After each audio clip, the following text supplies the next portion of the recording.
مغرب کی نماز جب آپ پڑھ لیں نا تو اول آخر درود شریف پڑھ لیجئے گا 11 بار، اور 101 بار آپ الف لام میم، صرف یہ 3 لفظ 101 بار ایک تسبیح آپ پڑھ لیجئے، اس کے بعد پھر آپ 11 بار درود شریف پڑھ لیجئے، اور یہ عمل جو ہے وہ آپ تب تک جاری رکھیں جب تک کہ آپ کا کام ہو نہیں جاتا، جس بھی ضرورت کے لیے، جس بھی مسئلے کے لیے آپ شروع کرتے ہیں۔ اس کی کچھ بسم اللہ الرحمن الرحیم، السلام علیکم ورحمۃ اللہ وبرکاتہ۔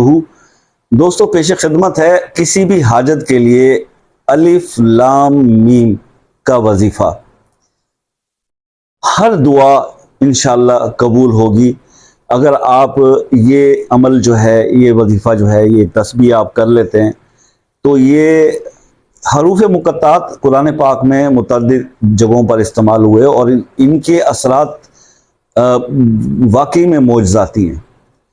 جیسے اگر آپ نے کبھی لوح قرآنی پہ نظر آپ کے گئی ہو، اکثر دکانوں پہ لوگ رکھتے ہیں برکت کے لیے، اس کے اندر سارے حروف مقطعات لکھے ہوتے ہیں۔ یہ اتنی بابرکت الفاظ ہیں، اب جس کا مطلب اللہ جانتا ہے، اللہ کا رسول جانتا ہے، لیکن یہ دیکھا گیا کہ ان الفاظ کے پڑھنے میں یا اس کا ذکر کرنے میں، اس کو ریپیٹ کرنے کے اندر بہت سارے جو ہے وہ فیوز و برکات جو ہے وہ دیکھنے میں آئے اور ملے لوگوں کو۔ تو انہی حروف مقطعات میں جو پہلا جو لفظ الف لام اور میم ہے، الف لام میم، اس کے بہت زبردست جو ہے وہ اس کے ریزلٹس ملے۔ بڑا ہی معجزاتی قسم کا یہ لفظ الف لام میم۔ دیکھیے، بات یہ ہے کہ کوئی قرآن کی کوئی لفظ یا کوئی حرف جو بھی ہے، جب آپ اس کو پڑھتے ہیں تو آپ کو پتہ ہے کہ اس کے بدلے میں آپ کو ایک حرف کے بدلے 10 نیکیاں تو آپ کے لکھی جاتی نا۔ جب بھی کوئی وظیفہ قرآنی آیت کا یا اللہ کے اسم کا، جو قرآن میں ہمیں اللہ کے 99 نام جو ہے وہ ملتے ہیں، تو اس کا جب آپ ریپیٹڈلی کرتے ہیں نا تو آپ کو یہ تو پتہ ہی ہے نا کہ اس کے بدلے میں میری نیکیاں بڑھ رہی ہیں، میرے گناہ جو ہے وہ کم ہو رہے ہیں۔ یہ تو پہلا ایفیکٹ ہے کسی بھی عمل کا جب بتایا جاتا ہے۔ اس کے بعد آ جاتے ہیں اپنی ضرورت اور اپنی مشکلات کے اوپر، ذرا اس پہ نظر رکھتے ہیں۔ میں نے ہمیشہ سے ایک ریکویسٹ آپ لوگوں سے کی کہ حوصلہ اور ہمت اور تحمل مزاجی کا مظاہرہ کریں۔ اللہ تعالیٰ نے نا قرآن پاک میں ایک جگہ فرمایا کہ المال والبنون زینت الحیات المتاع الدنیا، یہ دنیا کی رونقیں ہیں، آپ کا مال، آپ کی اولاد، اور اس کو فتنہ قرار دیا گیا۔ فتنہ اس سینس کے اندر کہ ایک انسان بڑی ایک سموتھ لائف جو ہے وہ گزارنے کی طرف جا رہا ہوتا ہے اور اپنے حق حلال سے اپنے بچوں کی ضرورتیں اور چیزیں پوری کر رہا ہوتا ہے، لیکن یہی اس کے آل اولاد ہوتی ہے، اس کے بیوی بچے ہوتے ہیں یا فیملی ہوتی ہے، جس کی ضرورت جب وہ ایکسیس کی طرف جاتے ہیں اور زیادہ اس سے طلب کرتے ہیں تو پھر اس کی وجہ سے وہ کچھ غلط کام بھی اس سے ہو جاتے ہیں۔ مطلب یہ کہ وہ جو گھر کا سربراہ ہوتا ہے، وہ جو باپ ہوتا ہے، وہ یہ نہیں سوچتا کہ میرے ساتھ ہوگا کیا، مگر وہ ان کو خوش کرنے کی خاطر، ان کی ضرورتیں پوری کرنے کی خاطر، انہیں آسائش دینے کی خاطر وہ ہر اینڈ تک چلا جاتا ہے۔ وہ اس پہ پھر وہ ذہن میں نہیں رہتا کہ یار یہ صحیح ہے غلط ہے، بس یہ کام ہو جانا چاہیے، یہ خواہش پوری۔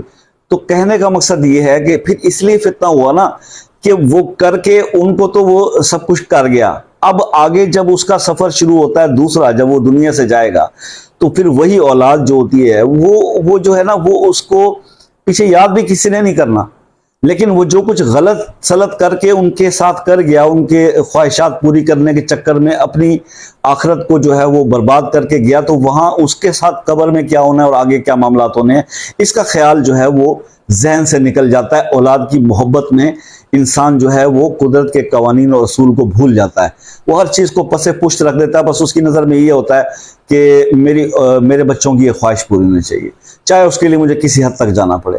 یہ ایک ایسا المیہ ہے اور ایسے دکھ کی بات ہے کہ اس پر بات کرنے کی بہت ضرورت ہے۔ حضور، آپ کس لیے اتنا سب کچھ کر کے جا رہے ہو؟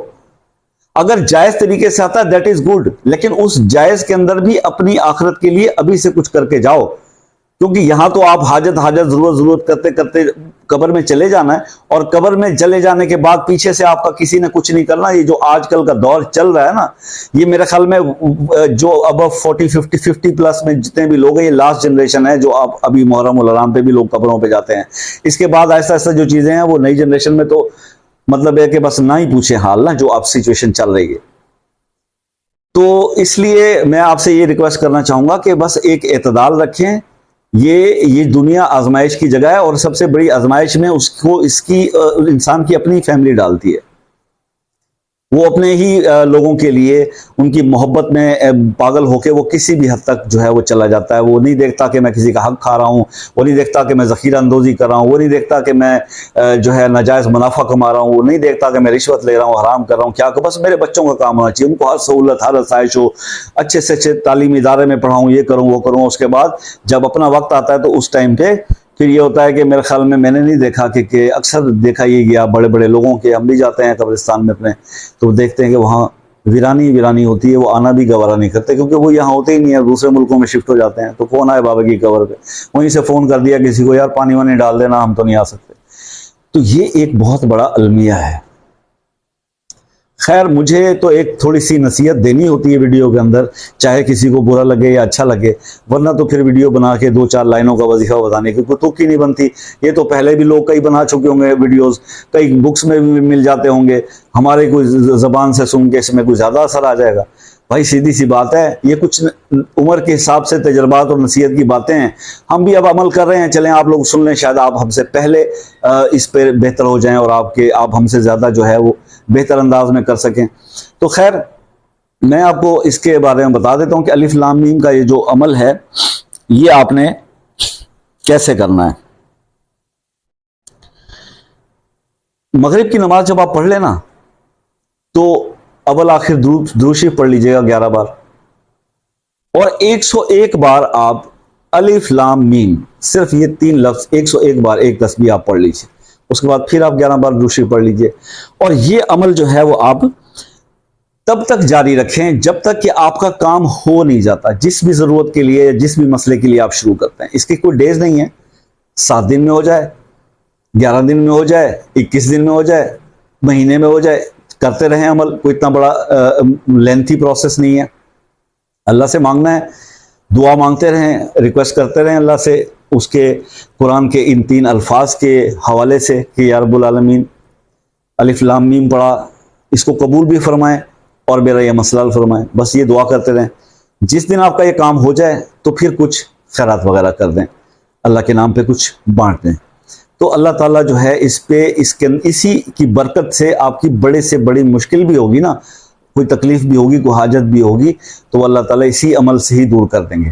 اس کے علاوہ میں آپ سے ہمیشہ کہا کرتا ہوں کہ دوستو، نماز قائم کرو۔ نماز کی بڑی پوچھ ہونی ہے، پہلا سوال ہونا ہے، نماز بہت امپورٹنٹ ہے۔ آپ اپنی نمازوں کو بہتر کر لیں، اور جب آپ نماز کو بہتر کریں گے تو نماز برے کاموں اور بے حیائی سب چیزوں سے روکتی ہے۔ مطلب اگر جس کی نمازیں سیٹ ہوگی، اور یہ نمازوں کا کیا ہوتا ہے، کئی لوگ کہتے ہیں جی ہم نماز پڑھتے ہیں ہمیں خیالات آتے ہیں۔ ارے بھائی، نماز پڑھتے رہو، یہ خیالات آنے خود ہی ہٹ جائیں گے۔ آپ ریگولر تو رہو، نماز تو خود روک دیتی ہے برے کاموں سے۔ وہ تو خود آپ کو، جب آپ 5 دفعہ وضو کریں گے، بار بار وضو میں رہیں گے، بلکہ یہ بھی ایک جگہ میں نے حدیث میں پڑھا تھا کہ سرکار صلی اللہ علیہ وسلم نے یہ فرمایا کہ ایک نماز کے بعد دوسری نماز نصیب ہو جانا اس پہلی نماز کی قبولیت کی نشانی ہے۔ تو بھائی ہم تو یہی کہتے ہیں کہ یار آپ کوشش کریں کہ آپ کی نمازوں کا ردم قائم ہو جائے، 5 وقت نماز پڑھنے والے بن جائیں، تو ظاہر ہے کہ پھر آپ جب اللہ کی بارگاہ میں 5 بار حاضر ہوں گے اور اپنے مسئلے مسائل وہاں بیان کریں گے، اپنے لیے دعا کریں گے، تو پھر کیسے اللہ پاک آپ کی تقدیر نہیں بدلے گا؟ مسئلہ تو یہی ہے کہ ہمارے پاس ہم کہتے ہیں وہ یار کام ہے، نماز کا ٹائم نہیں ہے۔ ہمیں یہ کیسے کہہ دیتے ہیں ہمیں نماز کے لیے وقت نکالنا چاہیے، کام تو ہوتے رہیں گے دنیا کے۔ تو اپنی سوچ کو بدلیں، اللہ تعالیٰ ہمیں کامیابی کی طرف لے جائے۔ میں آپ کے لیے دعا گوں، آپ سے دعا کی ریکویسٹ کرتا ہوں۔ ملتے ہیں نیکسٹ ویڈیو میں، تب تک کے لیے اللہ حافظ۔